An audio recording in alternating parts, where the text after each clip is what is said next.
नक्श के पास बहुत सारे तरीके थे जिनकी मदद से वो उन चारों के मुंह से सच निकलवा सकता था, लेकिन वो अपनी असली आइडेंटिटी को उनके सामने रिवील नहीं करना चाहता था। यही वजह थी कि नक्श की जगह अब भी कार्तिक ने ही ली थी। तुम चारों ही बैक स्टेज के इंतजार थे, है ना?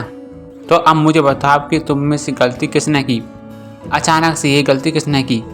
कार्तिक ने अपने मुंह से दूहे का छल्ला निकालते हुए कहा। नक्श जो कार्तिक के बॉडी गार्ड्स के बीच में खड़ा था और एक तरीके से अपने आप को कार्तिक का बॉडी गार्ड रिप्रेजेंट कर रहा था, कार्तिक का सवाल सुनकर अपना सिर हिलाने लगी। और क्योंकि कार्तिक ने सवाल किया था जो नक्श भी जानना चाहता था, क्या हो गया? सबके मुंह में दही जम गया है क्या? क्या जानते नहीं हो मैं कौन हूँ? अगर मेरे सामने तुम्हारा मुंह नहीं खुला तो पता नहीं तुम्हारा क्या होगा। मेरा नाम कार्तिक पटेल है और मुझसे जो कोई उलझता है वो फिर सुलझ नहीं पाता है। ये बोलते हुए कार्तिक के चेहरे पर एक साथ मुस्कान नाच रही थी। भले ही कार्तिक का सूरत में होटल का बिजनेस बहुत बड़ा था, लेकिन वो कहते हैं ना कि कुत्ते की दुम कभी सीधी नहीं होती।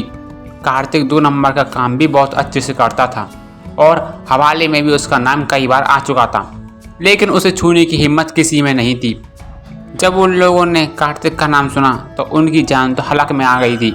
कार्तिक को अपने सामने देखकर उनमें से किसी के भी सामने प्रेशर नहीं झेल पा रहे थे और तुरंत ही गिड़गिड़ाते हुए बोले, अगर आप मुझे कुछ नहीं करेंगे तो मैं आपको सब कुछ बता दूंगा।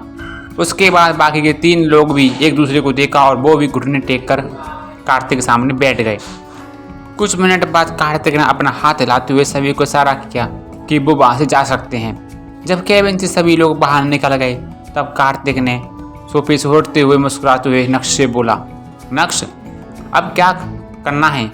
सब कुछ क्लियर हो गया है। बहुत बढ़िया कार्तिक, मुझे उम्मीद नहीं थी कि तेरा नाम इतना फेमस होगा। नक्श ने कार्तिक को छेड़ते हुए मजाक किया।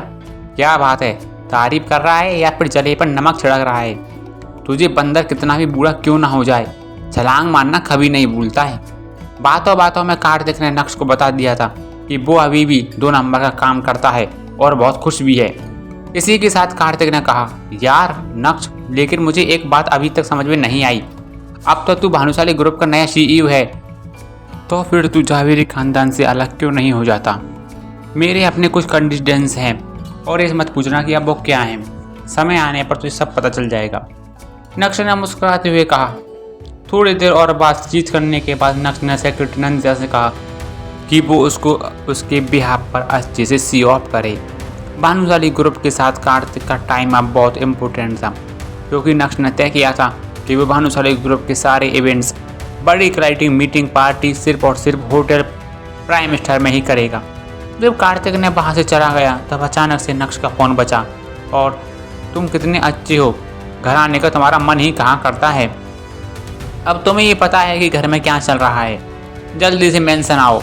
जैसे ही नक्श ने कॉल उठाया वैसे ही दूसरी तरफ चित्रा ने दहाड़ते हुए नक्श को फटकार दिया।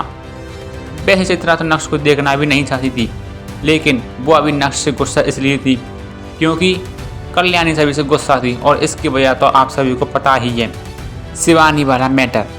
इसकी वजह से कल्याणी जावेरी परिवार की इमरजेंसी मीटिंग करने वाली थी और यही वजह थी कि चित्रा ने नक्श को मेंशन आने के लिए कहा। जी मैं अभी आता हूँ। ये बोलने के बाद नक्श ने कॉल कट कर दिया। बिल्कुल नक्श जानता था कि ये सब क्यों हो रहा है, इसलिए वो तुरंत ही मेंशन के लिए निकल पड़ा। सिग्नल पर ग्रीन लाइट का इंतजार करते हुए नक्श ने शिवानी को कॉल किया। इस समय शिवानी अपने कमरे में बैठकर रो रही थी और इसका मूड बहुत ही ज़्यादा ख़राब था।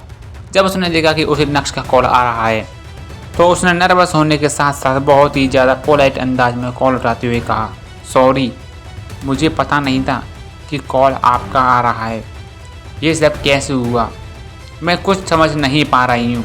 आज प्रीमियर के दौरान जो कुछ हुआ उससे शिवानी की इमेज पर बहुत गहरा असर पड़ा था।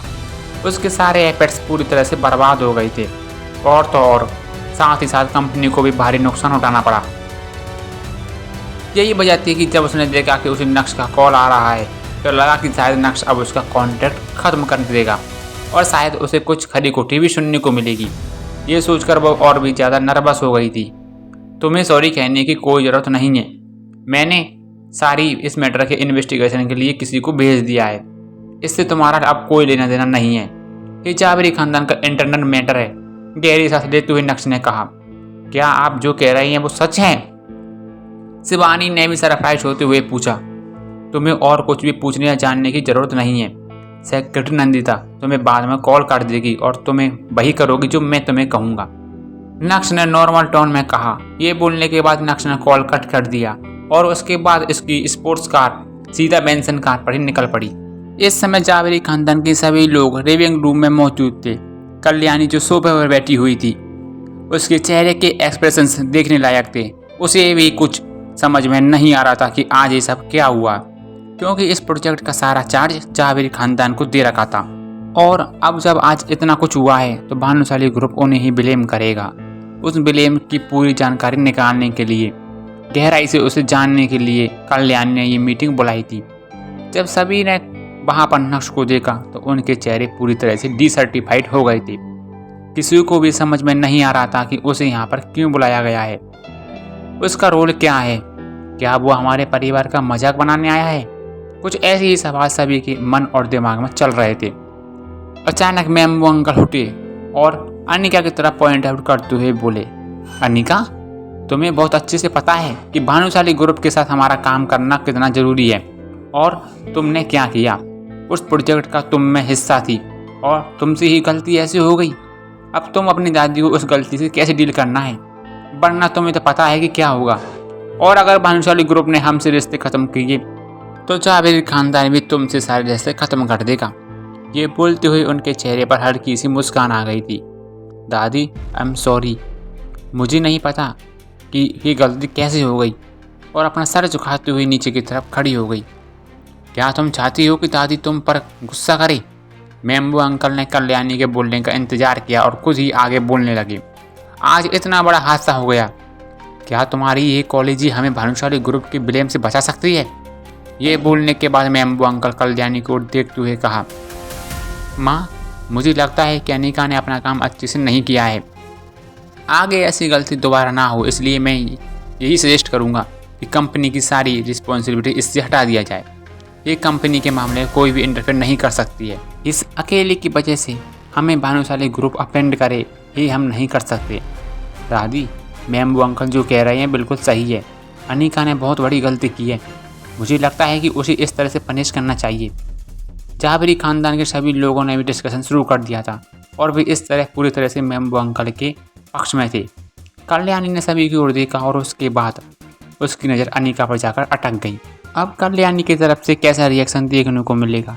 क्या अनिका को जावेरी ग्रुप से अलग कर दिया जाएगा या फिर कुछ और होगा? नक्श का इस कहानी में क्या रोल रहने वाला है? आगे की पूरी कहानी जानने के लिए सुनते रहिए PK एडिट की इंस्टा एम्पायर स्टोरी।